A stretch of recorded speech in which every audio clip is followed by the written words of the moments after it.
Okay, so we've got one AirTag that we are going to pair to my iPad. So the first thing is get into the little box.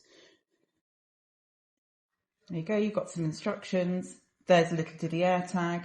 Now, it really is this simple. So let's put that there.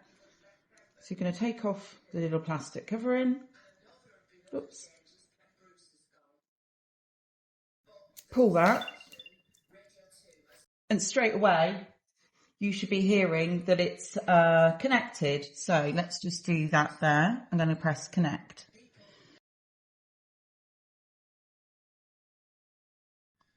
Right, just going to give it a name. So we are going to call this one Jackery number 2. And then continue. You can choose an emoji. So let's have a happy sunshine and continue. Okay, so that's just my email address and everything else and my phone number, which I will blank out.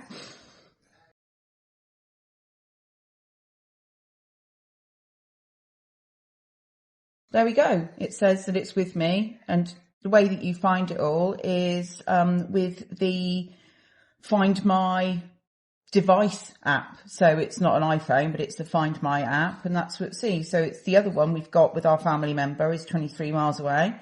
And this one that I've just registered now is right here at home with me. And it's that simple.